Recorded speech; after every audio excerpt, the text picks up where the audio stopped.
Hey there, lovely folks. My name is Maria, and I've got an intriguing story to share with you. It's the story of how I skillfully navigated through a tricky situation with my not-so-pleasant mother-in-law, Theresa. Let me lay down the groundwork for you. My wonderful husband, Stephen, and I crossed paths thanks to some friends we have in common, and after a whirlwind romance lasting 4 years, we decided to tie the knot. I could gush about how amazing Stephen is for days, but let's just say he's nothing short of fantastic. His dad, Dennis, is equally awesome, which explained a lot about Stephen's admirable traits. Together, they were an unbeatable team. However, Theresa, Stephen's mom, was a different story entirely. Theresa was the kind of person who seemed perpetually dissatisfied, carrying a sense of entitlement that made her difficult to please. She had dreams of living in the lap of luxury without the inclination or the means to achieve it herself.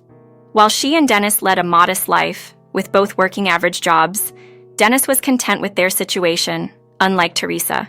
She always yearned for more, criticizing Dennis for not providing a more opulent lifestyle, and even quitting her job after Stephen landed a well-paying position, expecting the men in her life to fulfill her extravagant desires without consulting them. Enter me. When Stephen and I started our life together, we were both employed and meticulous about managing our finances, which included Stephen ceasing to indulge his mother's whims. This didn't sit well with Theresa, who wrongly accused me of siphoning her son's finances for my own benefit. She once confronted me, claiming I would drain Stephen financially, to which I confidently responded that I was independently secure and had no need for her son's money. Theresa, steeped in her misconceptions, dismissed my capabilities and predicted my downfall, vowing to protect her son from me. Despite her relentless disparagement and refusal to accept me, I remained undeterred. I married Stephen, cementing my place in his life, much to Theresa's chagrin. Her acceptance was never forthcoming as she continued to belittle me, but her opinions couldn't sway the solid foundation Stephen and I built together. In our modest way of life, Theresa always found reasons to draw comparisons between us, from the fashion we sported to the vehicles we drove. The topic of cars holds particular significance here. About 4 years prior, Theresa convinced Stephen to buy her a new car, a decent Toyota, that far surpassed my own pre-owned, well-worn vehicle. Theresa never missed an opportunity to underscore our differences, often remarking on how my car underscored my peasant status, in stark contrast to her sophisticated lifestyle.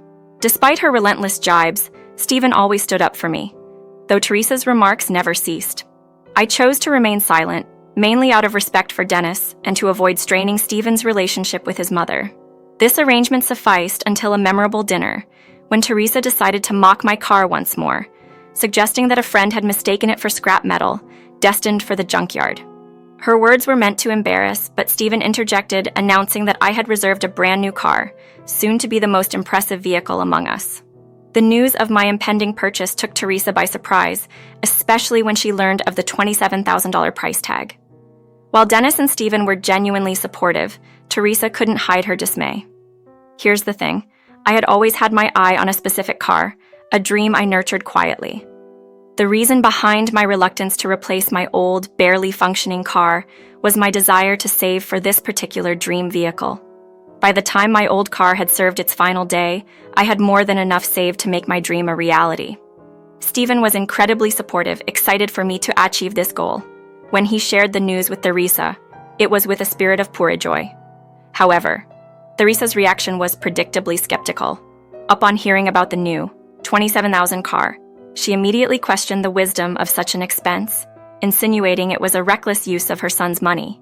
But Stephen quickly clarified, emphasizing that I was purchasing the car with my own savings, a testament to my hard work and dedication towards achieving my dream.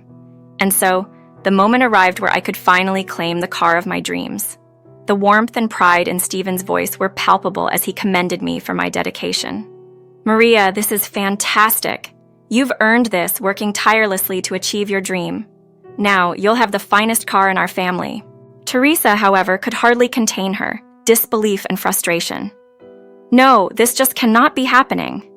Maria, this is outrageous. You must cancel this purchase immediately. Owning a more luxurious car than mine is a direct insult to us," she protested, causing a stir at the dinner table.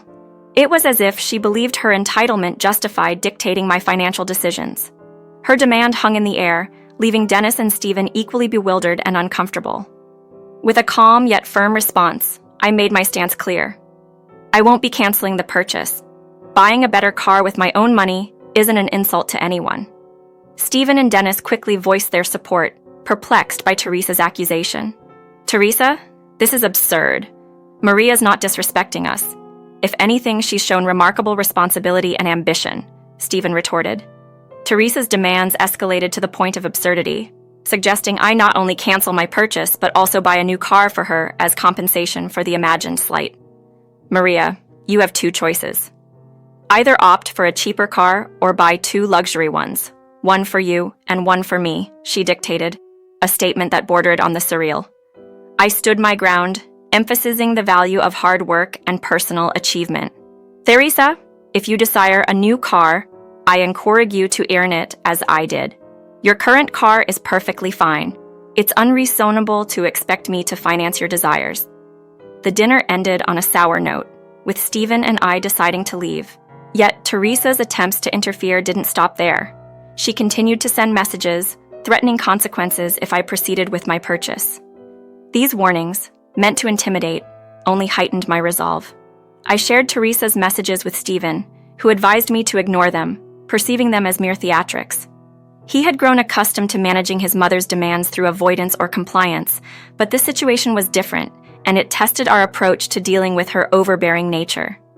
Deciding not to leave things to chance, I took extra precautions, which turned out to be a wise decision. Not long after my dream car was delivered, and while I was enjoying some time off at home, an unexpected visitor arrived. Opening the door, I was met with Theresa, who seemed unusually cheerful given our recent interactions. Her unexpected visit and pleasant demeanor raised my suspicions, but I let her in. After exchanging a few pleasantries, she requested a cup of coffee, prompting me to head to the kitchen. Within moments, the sound of the front door closing caught my attention. Racing back to the living room, I arrived just in time to witness Theresa driving away in my new car. The reality of the situation took a moment to sink in. Theresa had just stolen my car. I immediately called Stephen, urging him to come home as quickly as possible, my mind racing with confusion and growing panic. The situation escalated when Theresa returned, not with the intention of apologizing, but to showcase the now severely damaged car. It dawned on me then. Theresa had taken my car and deliberately wrecked it. Confronting her, I demanded an explanation for her reckless actions. She retorted with an entitlement that left me speechless, claiming she deserved a new car more than I did, and that by destroying mine, she was leveling the playing field, forcing me back to a lesser vehicle, which she deemed more appropriate for me. I couldn't help but laugh at the absurdity of her logic. Theresa seemed to believe that by wrecking my car, she'd force me back to my old, unreliable vehicle. Her misunderstanding of the situation was almost comical. She watched, bewildered, as I laughed in the face of what she assumed would be a devastating blow. Her actions, though intended to cause distress, instead highlighted her delusion. I was far from defeated. Her attempt to bring me down only showcased her desperation and misunderstanding of resilience and resourcefulness. Outsmarting the situation, I took a deep breath and approached the wreckage of my car, camera in hand. I snapped a few photos for evidence before reaching into the car and detaching a small device from the rearview mirror.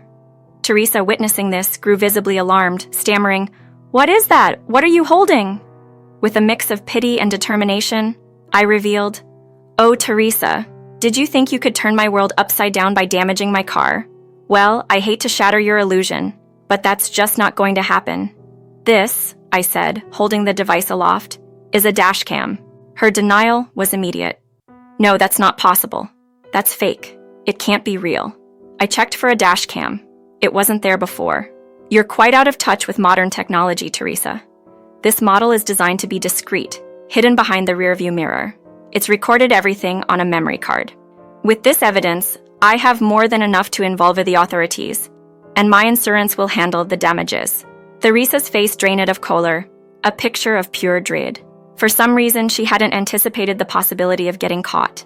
Now faced with the reality of legal repercussions, she began to panic, though still clinging to denial, insisting the dash cam was a bluff. "You think I'm naive?" I countered. "I ordered this dash cam well before getting the car. Given its value, I wouldn't dream of leaving it unprotected. Plus, I suspected you might pull something reckless. And here we are. With the damage done, it looks like we'll need to involve the police." Her pleas intensified. "No, you can't call the cops." But it was too late. I was already on the line with them, informing them of the situation. As they confirmed their arrival, Theresa stood frozen, a look of terror in her eyes. It was then that Stephen arrived, immediately taking in the scene, my damaged car, and the tense standoff. "What happened here?" "Maria, are you okay?" "I'm fine, Stephen. But as you can see, your mom decided to give my new car a makeover. She'll be more than happy to fill you in on the details." Caught in the act and with nowhere left to turn, Theresa faced the consequences of her actions. Her scheme unraveled by a piece of technology she'd overlooked and a resolve she'd underestimated. Theresa, caught in her web of deceit, thought she could manipulate the situation to her advantage. She believed that by playing the emotional card and twisting the narrative, she could cast me as the antagonist and herself as the wronged party. With tears streaming down her face, she clung to Stephen, hoping to gain his sympathy and confuse him with her version of the story. She saw her chance and took it, claiming, "Stephen, your wife has destroyed her car and is now accusing me of it. She knows I couldn't possibly afford such a vehicle, so she's framing me out of spite, saying I did it because I was envious." I had only shared the facts with Stephen, countering Theresa's dramatics with the simple truth that she was responsible for the damage to my car. Yet, Theresa attempted to silence me, vehemently denying any wrongdoing and playing the victim to Stephen, imploring him to believe her fabricated innocence. "Are you suggesting you didn't damage my car, Theresa?" I pressed, knowing well the evidence I had in hand. At this pivotal moment, I introduced the dash cam into our confrontation. This dash cam, equipped with both front and rear cameras, captured everything, including the driver's identity, I explained, watching as realization dawned on Theresa. Her plan to mislead Stephen and escape accountability crumbled with the mention of the technology she had underestimated. Her shock was palpable, a clear admission of her guilt. Her lack of awareness about modern security features like dual-sided dash cams was her undoing. Now fully aware of the trap she had walked into, Theresa's facade began to crumble. I reassured myself that, with the dash cam footage as evidence, my insurance would cover the repairs, and all that remained was to report the incident to the authorities. As the police arrived, the gravity of her actions hit home. Stephen, now understanding the extent of his mother's scheme, distanced himself from her, disappointed and disillusioned by her actions. "Mom, how could you?" he lamented, realizing that this had been a premeditated act, one that she had been orchestrating from the start. Theresa's plans were laid bare for all to see, her manipulations exposed, leaving her with nowhere to turn as she faced the consequences of her actions.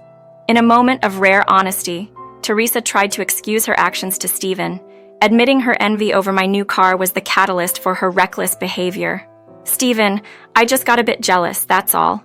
You know I could never afford such a car. I let my jealousy get the best of me. Please, can you forgive me?" However, Stephen's response was firm and disapproving. "Forgive you, Mom. You took someone's car without permission and then deliberately damaged it. And then, you tried to shift the blame onto my wife. How can you expect forgiveness for such actions?" While this exchange unfolded, I was engaged in a serious conversation with the police officers, providing them with all the necessary evidence, including the footage from the dash cam, which clearly showed Theresa's guilt. Upon reviewing the evidence, the police took immediate action to arrest her. Theresa's plea to Stephen in the face of her impending arrest was desperate. "Stephen, you can't let them take me. I'm your mother.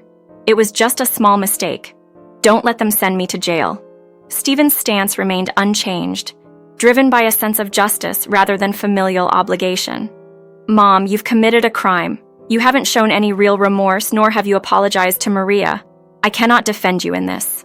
Attempting to appeal to me directly, Theresa sought leniency. "Maria, we're family. We can resolve this without involving the police, right?" I was resolute in my decision. "No, Theresa. You've made it abundantly clear that I am not considered family to you. And frankly, seeing justice served for your actions is the only appropriate outcome here. Officers, please proceed." With that, the police escorted Theresa to their vehicle, and she was taken to the station. Inside the house, Stephen and I reflected on the day's events. He apologized, regretting his inability to prevent his mother's actions and acknowledging her unjust treatment towards me. "It's okay, Stephen. You've stood by me, and that's what matters. But it's clear that things can't go on like this with your mother," I reassured him. Stephen agreed, expressing his desire to distance himself from Theresa's toxic influence. I'm done with her too, Maria. I've been too lenient with her demands, failing to see how her behavior was spiraling. No more.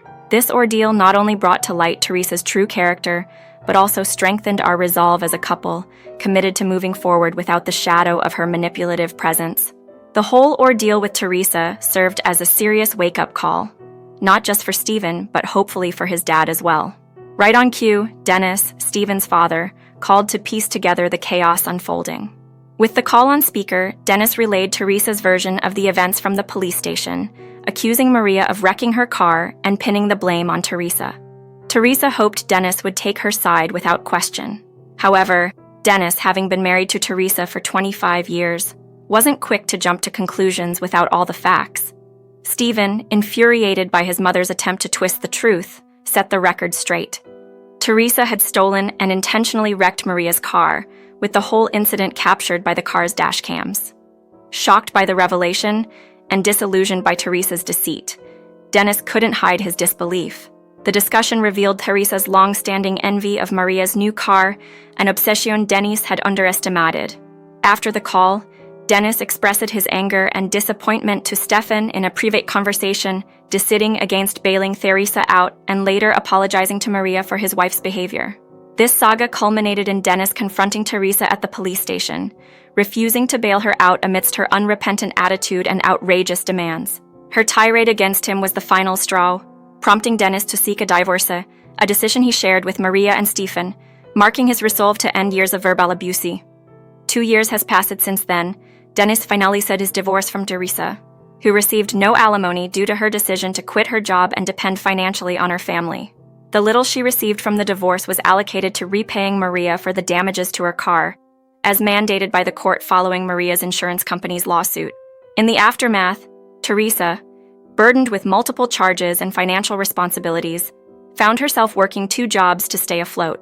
Despite her pleas for assistance, Maria and Stephen remained firm in their decision to cut ties. Last known, Theresa was living with a relative who had little patience for her antics, leading to a life far removed from the comfort and entitlement she once knew. Through these tumultuous events, Dennis found a new beginning, moving in with Maria and Stephen, away from the shadow of his past relationship. As for Theresa, her actions led to a fitting yet unfortunate end, underscored by the hard lesson that greed and entitlement ultimately yield nothing but isolation and regret.